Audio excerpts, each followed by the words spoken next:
நாங்கள் சின்ன பிள்ளையில என்ன பண்ணுவோம்னா ஓனா இருக்குல்ல, ஓனானை அடித்து அது வாயில் கொஞ்சிட்டு புயலை வச்சுட்டு சுத்த விடுவோம் வெயிலில். கிருன்னு சுற்றிக்கிட்டு இருக்கணுங்களேன். அதே மாதிரி தலைவர் விஜய் அவர்கள் இன்றைக்கி சட்டமன்றத்தில் ஒரு ஓனானை பிடிச்சி அடித்து அது வாயில் கொஞ்சிட்டு புயலை திணிச்சிட்டு வெளில அனுப்பிட்டார்.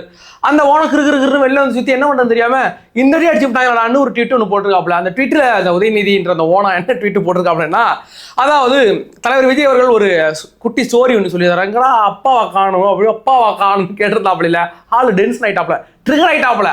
வெளியில வந்து ஒரு ட்வீட் ஒன்று போட்டிருக்காரு. செங்கல்பட்டு நீதிமன்றத்தில் கணவனை தேடும் மனைவியுடைய கதையெல்லாம் எங்களுக்கு தெரியும் அப்படின்ற மாதிரி பர்சனல் அட்டாக் பண்ணியிருக்காரு. நாங்கள் வந்து இதுவரை உதயநிதி கிட்ட நாங்கள் வந்து எதிர்பார்க்கல. உதயநிதி அட்டாக் பண்ணியிருக்காரு. இதே மாதிரி நிறைய அட்டாக், இதே மாதிரி இல்லாமல் நல்ல ஜனநாயக ரீதியாக பல கேள்விகளை கேட்டிருக்கிறார். அதற்கெல்லாம் டக்குன்னு நம்மளுடைய ஜனநாயக ரீதியாக நம்மளும் பதில் சொல்லுவோம். ஆனால் இந்த அட்டாக்கு புதுசாக இருக்கு. ஏன்னு கேட்டால், எந்த ஒரு மனிதன் தன்னுடைய ஒரு நடுநிலையான அந்த மனம் இருக்குல்ல, அதை தவறானோ அப்போதான் இது மாதிரி வார்த்தைகளை வரும். அப்போ இன்னைக்கு அடிச்ச அடியில் ஒரு உதயநிதியுடைய மனநிலை சிதறி இருக்கு அப்படிங்கிறத பார்க்குறோம். அந்த ஓனார்கள், அந்த ஓனா சாதாரண ஓனாலாம் கிடையாது. அது கடந்த காலகட்டங்கள் என்னென்ன மாதிரியான லீலைகள் பண்ணியிருக்கு. ஏன்னு கேட்டால், இதை மாதிரி அட்டாக் பண்ணுறது என்னுடைய ஜெனரே கிடையாது. நம்ம ஒரு பொலிட்டிக்கல் ரீதியாக என்னென்ன பொலிட்டிக்கல் மட்டும் தான் நம்ம பார்ப்போம் வைங்களா. எந்த இடத்துலையும் ஒரு தலைவர் வந்து ஒரு பெண்ணை வச்சு பண்ணிட்டாரு, இது பண்ணிட்டாரு, அதை பண்ணிட்டாரு அப்படின்னு கொண்டாந்து வைக்க மாட்டோம். நாங்கள் வச்சது ஒன்றுனா சீமான் விஜயலட்சுமி மேட்டரை மட்டும் தான் எடுத்து பேசியிருக்கோம். அதுக்கு என்ன காரணம், அந்த பெண்ணே வெளியில் வந்து என்ன ஏமாத்திட்டாருன்னு சொல்லும் போது அது ஒரு பொதுவான இதாகிடும். அது புதுவேலைக்கு வந்துட்டுனா அந்த பொண்ணுக்கு நாங்கள் நீதி கொடுக்க வேண்டியது எங்களோட கடமை. நாங்கள் யூடியூப்ல உட்காந்து நீதி கொடுப்போங்கிறேன். அதே மாதிரி கொடுத்துட்டோம். மற்ற எந்த ஒரு பர்சனல் அட்டாக்கும் ஒரு பெண்ணை தொடர்புபடுத்தி நீ இந்த பெண்ணோட எப்படி இருந்தீங்க அப்படிலாம் பேசவே கிடையாது. நாங்கள் அப்படிப்பட்ட ஆட்கள் கிடையாதுங்களேன். பட் நாங்கள் என்ன ஆயுதத்தை எடுக்க வேண்டும் என்பதை எங்களுடைய எதிரிதான் தீர்மானிக்கிறான். அப்படி இன்னைக்கு உதயநிதி எங்கள்கிட்ட நீங்க ஒரு ஆயுதத்தை எடுத்துக்கிடுங்கன்னு எங்களுக்கு ஒரு ஆயுதத்தை கொடுத்துக்கிறாங்க. அந்த ஆயுதத்தின்படி நாங்களும் அதே ஆயுதத்தை எடுத்து நாங்க பேசுவோம். இந்த உதயநிதி நீ எப்போ பர்சனல் அட்டாக் பண்ணீங்களோ நீ எங்களை தொட்டிருக்கவே கூடாது. இந்த விஷயத்தை நீங்க தொட்டிருக்கவே கூடாது. தொட்டுட்ட அப்புறம் வரப்போற எல்லா பின் விளைவுகளும் நீங்க சந்திக்க நேரிடும். அப்படி இந்த உதயநிதியுடைய இந்த வரலாறு, நீண்ட வரலாறு இருக்குல்ல, அது மட்டும் கிடையாது, திமுக ஆட்களுடைய நீண்ட வரலாறை பார்க்க வரும். சரி வாங்க வீடியோக்குள்ள போலாம். நான் உங்கள் எங் தாத்தா.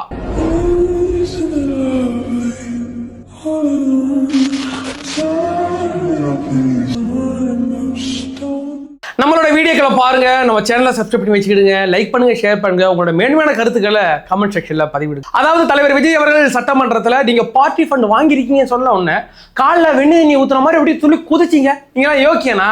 இப்போ நீங்கள் ஏற்கனவே வந்து தாம்பரத்தில் நடந்த ஒரு பயோ மைனிங்குடைய அந்த ஒரு கான்ட்ராக்டை 7.5% நீங்கள் பார்ட்டி ஃபண்டாக வாங்கியிருக்கீங்க அப்படிங்கிறது அந்த நிறுவனம் ஆல்ரெடி வெளியிட்டு இருக்குது. அதாவது 35 கோடி ரூபாய்க்கு எடுத்த அந்த ப்ராஜெக்ட்ல நீங்க 2.62 கோடி ரூபாய் நீங்க பார்ட்டி ஃபண்டா வாங்கியிருக்கீங்க. இதுல உதயநிதி அவர்களும் ஸ்டாலின் அவர்களும் கேட்டுக்கொண்டதுக்கு இடங்க இந்த கவர்மெண்ட் நல்லா இயங்குவதற்காக நாங்க கொடுக்குறோம்னு அந்த நிறுவனம் போட்டிருக்கேன்.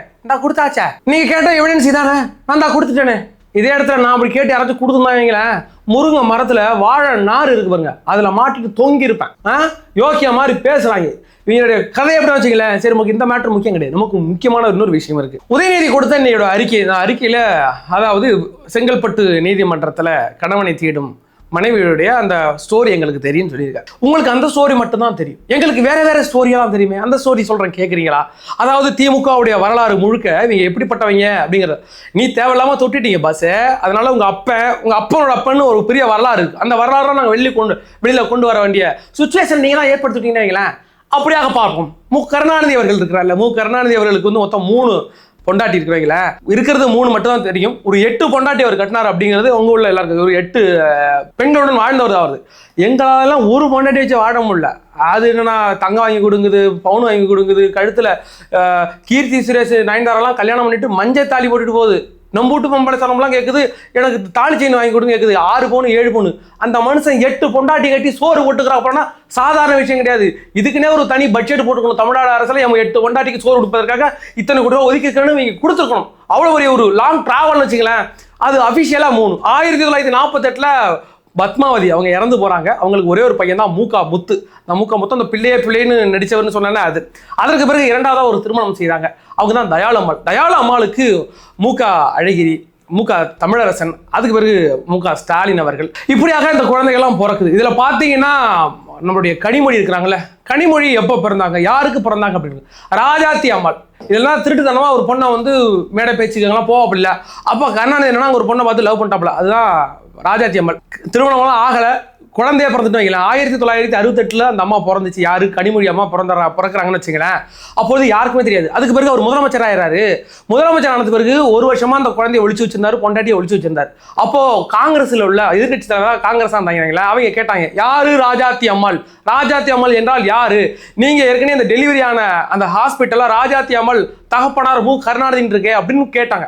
அப்பதான் முதல் முறையாக சொல்றாரு, எனக்கு ஒரு கனிமொழின்னு ஒரு பொண்ணு இருக்கு, கனிமொழியோட அம்மா தான் அந்த ராஜாத்தி அம்மாங்கிற மேட்டரை அப்பதான் சொல்றாரு. அப்பதான் ஊர்களுக்கு தெரியும் இது மாதிரி ஒன்று இருந்துச்சு அப்படிங்கிறீங்களேன். இதெல்லாம் ஒரு லீகலாக கூட எடுத்துக்கலாம்னு வச்சுங்களேன். சரி, ஏதோ ஒரு மனுஷன் இருந்துட்டு போயிட்டா அப்படிங்கிற எத்தனை பஸ் ஸ்டாண்டு ஏரியாங்கன்னா அதில் ஒன்று ஆய்வு வச்சுன்னு வச்சுங்களேன். அதற்கு பிறகு சமீப காலமாக அவர் இறந்ததற்கு கொஞ்சம் நாளைக்கு முன்னாடி 2012-13 காலகட்டங்களில் ஒரு சம்பவம் நடந்துச்சு. ஒரு நடிகை இந்த கட்சியில் வந்து சேர்றாங்க, திமுக வந்து சேர்றாங்கன்னு வைங்களேன். அப்போ சேரும்பொழுது கருணாநிதி கூட கொஞ்சம் நெருக்கமாயிடுறாங்க. அப்போ அவருக்கு வயசு 85 தாண்டி வந்துகிட்டு இருக்குன்னு வைங்களேன். ரொம்ப நெருக்கமாக ஆயிடுறாங்க. ஆனதுக்கு பிறகு ஒரு அளவுக்கு மேலே கட்டுப்படுத்த முடியல. அவர் என்ன சொல்றாருன்னா, இந்த அம்மாவை இந்த ஒரு கெஸ்ட் ஹவுஸில் கொண்டாந்து வச்சிருங்க, இங்கேயே இருக்கட்டும், அவங்க கட்சி பண்ணி ஆட்டட்டும்னு யாரும் கருணாநிதி சொல்றாரு. இது வீட்டில் உள்ள யாருக்குமே பிடிக்கல. அப்பொழுது வந்து மு.க. அழகிரி இருக்காருல்ல, மு.க. அழகிரி எப்படியாவது இந்த கட்சியை நம்ம கைப்பற்றணும் அப்படின்னு ஒரு முனைப்போட இருந்தார். ஆனா கருணாநிதி அவர்கள் யாருக்கு கொடுக்கல? மு.க. அழகிரிக்கும் கொடுக்கல, கனிமொழிக்கும் கொடுக்கல, வேற யாருக்கும் கொடுக்கல. அவர் தேர்ந்தெடுத்த ஆள் யாருன்னு பாத்தீங்கன்னா மு.க. ஸ்டாலின் அவர்கள். ஏன் மு.க. ஸ்டாலின் அவர் தேர்ந்தெடுக்கிறார்? அந்த அளவுக்கு அவர் வந்து இவர் தான் ஆட்சி நடத்துவதற்கு சரியான ஆள் அப்படிலாம் நினைக்கல. நான் இருக்கிற வரைக்கும் என்கிட்ட இருந்து இவன் தட்டி பிடிச்சிட்டு போயிடக்கூடாது, இருக்கிறதுல யாரு தத்தியா இருக்காலும் அவளை போட்டலாம் அப்படின்ட்டு அவரை கொண்டாந்து வச்சாங்கன்னு வச்சுக்கலாம். அதாவது வேண்டாம் வெறுப்பா புள்ளைய வைத்து அதில் வந்து மு.க. ஸ்டாலின் பேர் வச்சு தான் அவரை வச்சு வளர்த்தாங்கன்னு வச்சுக்கலாம். அப்படியாக வச்சிருந்தாங்க. அந்த நேரத்தில் ஒரு நடிகைக்கு மு.க. கருணாநிதி ரொம்ப ஆதரவு கொடுக்குறாரு. எப்போ பார்த்தாலும் அவங்கள மீட் பண்றது, இதே மாதிரியே சம்பவங்கள் இருக்கு, இது தவறு அப்படின்னு குடும்பத்துக்குள்ள மிகப்பெரிய பிரச்சனை வந்துகிட்டு இருக்கு. அதுக்கு பிறகு அந்த நடிகை என்ன பேட்டி கொடுத்தாங்கன்னா, மு கருணாநிதி அவர்களுக்கு உடல்நிலை சரி கிடையாது, அப்ப அடுத்த தலைவர் யாராக இருப்பார் என்று அந்த நடிகைகிட்ட ஒரு ரிப்போர்ட் கேட்கிறார். அதுக்கு அந்த நடிகை என்ன சொன்னாங்கன்னா, நாங்க விவாதிச்சு நாங்க முடிவெடுப்போம், அடுத்த தலைவர் யாருலாம் இன்னும் சொல்ல முடியாது, ஏன்டா அப்ப அடுத்த தலைவர் மு.க. ஸ்டாலின் தான் எல்லாரும் பேசிக்கிட்டு இருந்தாங்க. அடுத்து அவர் தான் அப்புறம் செயல் தலைவராக போட்டாச்சு, அடுத்து அவர் தான் எல்லாருக்கும் தெரியும். ஆனா அந்த நடிகை வந்து என்ன சொன்னாங்கன்னா, அப்படிலாம் இல்லைங்க, நாங்க முடிவெடுத்து பதில் சொல்லுவாங்க அப்படின்ட்டாங்களே அப்படின்னு சொன்னது பிறகு பயங்கரமா ஒரு அட்டாக் வந்து அந்த நடிகை தங்கியிருந்த திருச்சி ஹோட்டல்ல கல்லை விட்டு அடிச்சு அந்த அம்மா விரட்டி விட்டு அவ்வளவு பெரிய இஷ்யூ நடந்துச்சு. அந்த நடிகை யார் என்ற கேள்வி உங்களுக்கு இருக்கும், நான் சொல்ல மாட்டேன், நீங்க வேணா ஜெயம் ரவிட்ட சொல்லுங்க, அவர் தான் நல்லா பொடி வச்சு சொல்லுவார்னு வச்சுங்களேன். அந்த நடிகை தான். அப்படியாக பல இஷ்யூஸ்களை சந்திச்சு தான் வந்தாங்கன்னு வச்சுங்களேன். அதற்கு பிறகு அப்பா மேல ஒரு நிறைய இஷ்யூஸ் வந்துச்சுன்னு வைங்களேன். அது நம்ம சொல்ல முடியாது. ஏன்னா ஃபாத்திமா பாபு அவங்க தானே, அவங்களே தான் அந்த இஷ்யூவை கிளியர் பண்ணிட்டாங்க. அப்படிலாம் ஒன்றும் கிடையாதுங்க, அது ரூமர், அவர் மேலே பழி சுமத்துறதுக்கு தான் இதை யூஸ் பண்ணிக்கிறாங்க அப்படின்ட்டாங்க. அதனால பற்றி நம்ம பேச தேவையில்லை. அவர் அந்த அளவுக்கு ஒருத்து கிடையாதுங்க. ஐ மீன் அந்த அளவுக்கு தவறான மனுஷன் கிடையாது நான் சொல்ல வர ஒருத்து பண்ணிக்கூடாது. அப்படிப்பட்ட நபர் அவர் மேலே எந்த ஒரு களங்கமும் பெரிய அளவில் நான் வச்சது கிடையாது, இருந்தது கிடையாது. ஆனால் இந்த பிள்ளை இருக்குல்ல, எந்த பிள்ளையோ பெற்றெடுத்த பிள்ளை நம்மளுடைய உதயநிதி ஸ்டாலின், அது ஜெனடிக் ரீதியாக தாவிடுச்சு. ஒரு ஆளை விட்டு தாவி எங்கே வந்திருக்குன்னா நம்மளுடைய உதயநிதி ஸ்டாலினுக்கு வந்திருக்கு. உதயநிதி ஸ்டாலின் மீது ஒரு பெரிய வரலாறே இருக்கு. அந்த வரலாறு காரணமாக முதல்ல நான் யார் வைக்க அப்படின்னா ஸ்ரீரெட்டி பாபா கிடையாது, இது ஸ்ரீரெட்டி பாபா. அது சில சம்பவங்கள் நடந்திருக்கு. கதிர்வேலன் காதல் படத்தில் உங்களுக்கு வாய்ப்பு தருகிறேன் என்று ஸ்ரீரெட்டியுடன் விஷாலும் உதயநிதி ஸ்டாலினும் இருந்தார்கள் என்ற மாதிரி அந்த அவங்க ஸ்ரீரெட்டியை ட்வீட் ஒன்று போட்டிருந்தாங்க. ஐ மீன் ஃபேஸ்புக்கில் ஒன்று போட்டிருந்தாங்க. அந்த அம்மா போட்டது படி அதெல்லாம் நம்ம வெளில சொல்ல முடியாது, என்ன யூஸ் பண்ணிக்கிட்டாங்க, எனக்கு நீங்கள் வாய்ப்பே கொடுக்கல அப்படின்ற ஸ்ரீரெட்டி சொல்லுங்க. இந்த ஸ்ரீரெட்டி 1-2 ஆட்கள் கிடையாது. முருகதாஸ் மேலே ஒரு அலிகேஷன் வச்சிருக்காங்க. அதுக்கு பிறகு இப்போ அரசியலுக்கு வர இருக்கிற நம்மளுடைய ராகவா லாரன்ஸ் மீது அலிகேஷன் வச்சிருக்கிறாங்க. அதுக்கு பிறகு அதுக்கு முன்னாடியே உதயநிதி ஸ்டாலின் அவங்க மேலே ஒரு அலிகேஷன் வச்சிருக்கிறாங்க. அப்படிங்கிற பட்சத்தில் இந்த ஒரு கேஸ் போயிட்டு இருக்குன்னு, அது போயிட்டே இருக்கும்போது தான் திடீர்னு நக்கீரன்ல ஒரு கவர் ஸ்டோரி வருது. என்ன, ஒரு நடிகைக்காக பால்டாயில் குடிச்சிட்டாப்பல நம்மளுடைய சின்னவர் அப்படிங்கிற மேட்டர் வருது. இந்த பால்டாயில் மேட்டர் ஊரை போட்டு அடிச்சுட்டாங்க. ஒரு நம்பர் நடிகைங்கிற மாதிரி சொன்னாங்க. அது யாரு எனக்கு தெரியாதுன்னு வச்சுக்கலாம். அந்த நம்பர் நடிகைக்கு இவங்களுக்கு ஒரு காதல் இருந்துச்சு. காதல் அளவுக்கு மீறி போய் குடும்பத்தில் பிரச்சனை வந்துட்டு அவங்களுடைய கிருத்திகா வந்து பிரச்சனை பண்ணாமட்டாங்க. அப்படிலாம் பண்ணாதீங்க, என்னங்க குடும்பமான போதீங்க, சிந்தி செரிக்குதுங்க, இப்படி போயிட்டு இருக்கிறீங்களேங்க சொல்லவும் திடீர்னு பால்டாயில் எடுத்து குடிச்சாப்பல. யோப்பா என்ன லவ், ட்ரூ லவ். எந்த காலத்துல காதலுக்காக மருந்து குடிச்சிட்டு சேர்த்தவங்களும் அந்த காலம். இந்த காலத்தில் அப்பெல்லாம் யாருமே சாவது கிடையாது. அப்படி உண்மை காதலுக்காக மருந்து குடித்த அந்த நபர் இந்த நேரத்தில் நான் பாராட்ட விரும்புகிறேன். எல்லா லவ்வர்ஸ் சார்பாக பாராட்ட விரும்புகிறேன். மருந்து குடிச்சிட்டாப்ல. அதற்கு பிறகு அப்பொழுது ரொம்ப க்ளோஸ் ஃப்ரெண்டாக இருந்தது சந்தானம் தான். அங்கே போயிட்டு யாருக்கும் தெரியாமல் ஹாஸ்பிட்டல் சேர்த்து இந்த பிரச்சனையை சுமூகமாக முடிச்சு வச்சதும் சந்தானம்னு அந்த கவர் ஸ்டோரியில் இருக்குது. எனக்கு தெரியாது அந்த கவர் ஸ்டோரியில் இருக்குது. அந்த நடிகை யாருன்றது எனக்கு தெரியாது. ஒரு ரொம்ப காதலாக இருந்தாங்க, வேறு வழி இல்லாமல் இப்போ வேறு யாரையோ கல்யாணம் பண்ணிட்டு போயிருப்பாங்க, நமக்கா தெரியும். அதற்கு பிறகு அந்த ரீட்வீட் மேட்ரு, அந்த ரீட்வீட் மேட்ரு ஊரளவுமே அடிச்சு இருக்கு. சும்மா இருக்க வேண்டியது போட்டுட்டு அது லைக் பண்ணும்போது டக்குனு பக்கத்தில் ரீட்வீட் இருக்குங்க. அது ஒரு பெரிய ஆயிடுச்சு. நம்ம உருட்டி பார்க்கும்போது நிறைய நானே ரீட்வீட் பண்ணி வருவேன். அதே மாதிரி அவர் ரீட்வீட் பண்ணி விட்டாப்புல. ஃபோட்டோ தான் கொஞ்சம் பிரச்சனையான போட்டோங்களா, சரி அது ரீட்வீட் பண்ணார். இதில் இன்னொரு விஷயம் இருக்கிறது. அந்த விஷயம் தான் ரொம்ப கஷ்டத்துக்குரிய விஷயம். அது பார்த்தீங்கன்னா ஆண்ட்ரியா. இந்த ஆண்ட்ரியா அப்படிங்கிறவங்கள வந்து அந்த அலிகேஷனை அவங்க அப்படிலாம் இல்லைங்கிற மாதிரி கடந்து போயிட்டாங்க. ஆனால் அந்த சில 2 பேரும் ஒன்றா நிற்கிற அந்த ஃபங்க்ஷனில் கூட பெருசாக முகத்தெல்லாம் பார்க்காம அப்படியே போகிறாங்க. அது மேட்டர் என்ன, யார் இந்த ஆண்ட்ரியா விஷயம் அப்படின்னு பார்த்தோம்னா, ஆண்ட்ரியா ஒரு புத்தகத்தில் ஒரு எழுதியிருந்தாங்க, கவிதை எழுதியிருந்தாங்க. அதில் என்ன எழுதியிருந்தாங்க, என்னுடைய மன வலி இருக்கிறது, எனக்கு உடல் வலி இருக்கிறது. ஏன்டா மன வலினா கூட ஒரு பொண்ணை ஒரு லவ்வர் திட்டா அது மனவலி ஆகிடும். என் மனசை கஷ்டப்படுத்திட்டாங்க, உடலை கஷ்டப்படுத்திட்டாங்கிறதுக்கு அர்த்தமே வேறு. அப்படி என்ன நடந்துச்சுங்க வரும், ஒரு அரசியல் வாரிசு, ஒரு அரசியல்வாதியோடைய பையன், பெரிய குடும்பத்து பையன், இப்போ ஒரு அந்த குடும்பமே பெரிய குடும்பமாக இருக்குது, சினி ஃபீல்டில் உள்ள ஒரு நபருடன் திருமணமானவர் தான், அவர் கூட நான் உறவில் இருந்தேன், லவ் பண்ணிக்கிட்டு இருந்தேன். அந்த நபர் என்னை மிகவும் உடல் ரீதியாக என்ன துன்புறுத்தினார், அபார்ஷன் பண்ணாரு, சிகரெட்டால சூடு வச்சாரு, அதுபோக சில விஷயங்கள் ரொம்ப டார்ச்சர் பண்ணாரு. அதிலிருந்து மீண்டு வரத்துக்குள்ள எனக்கு ஒரு யுகமே ஆயிட்டு, நான் சினிமா விட்டு மொத்தமாக விலகி போயிட்டு அதற்கு பிறகு ஆயுர்வேதிக் ட்ரீட்மெண்ட் எடுத்தேன். கேரளாவில் போயிட்டு ஆயுர்வேதிக் ட்ரீட்மெண்ட் எடுத்தேன். மனசுல இருந்து மன ரீதியாகவும் உடல் ரீதியாகவும் அதுலேருந்து வெளிவருவதற்கு எனக்கு பல காலங்கள் எடுத்துக்கிட்டது அப்படின்னு சொன்னது உதயநிதியை தான் அப்படின்ற நீங்கள் நினைத்தால் அதற்கு எனக்கும் எந்த சம்பந்தமும் கிடையாது. அது உங்களுடைய தனிப்பட்ட புத்தி அப்படி யோசிச்சிருக்குன்னா யோசிச்சிருக்கு, அதுக்கு நான் என்ன பண்ண முடியும். ஆனால் அவங்க அப்படிதான் சொன்னாங்க. ஒரு அரசியல் வாரிசு, சினிமா குடும்பத்தில் இருந்தவர், ஏற்கனவே கல்யாணம் பண்ணிக்கிறாப்பல, அப்படிப்பட்ட ஒரு ஆள் இப்படி பண்ணி விட்டாப்பலங்கன்னா அந்த பொண்ணுக்கு நீதி கிடைக்கணுமா, நியாயம் கிடைக்கணுமா இல்லையா? அதுக்கு என் தாத்தா சார்பாக நீங்களே என் கூட சேர்ந்து போராடணுமா இல்லையா? பெண்களுக்கு ஒரு பிரச்சனை என்னால் தாங்க முடியாதுங்க. அப்படிப்பட்ட ஆளு நான் அப்படியாக இருந்துச்சுங்களா. இதுக்கு இடையில தான் துபாயில் வீடு வாங்கி கொடுத்தாப்ப இல்லை, நல்லா காற்று ஏசி வந்துச்சா, 2வது மாடி 2nd ஃப்ளோரில் சிலுன்னு காற்று வரதுக்கு எட்டி பார்த்தா கடற்கரை தெரியுங்கிற மாதிரி ஒரு ஃப்ளாட் வாங்கி கொடுத்துக்கிறாப்பல. அதுக்கு யாரும் வாங்கி கொடுத்தா எனக்கா தெரியும், அது ஏன் வேலையை நம்ம பார்த்துட்டா பண்ண முடியும்.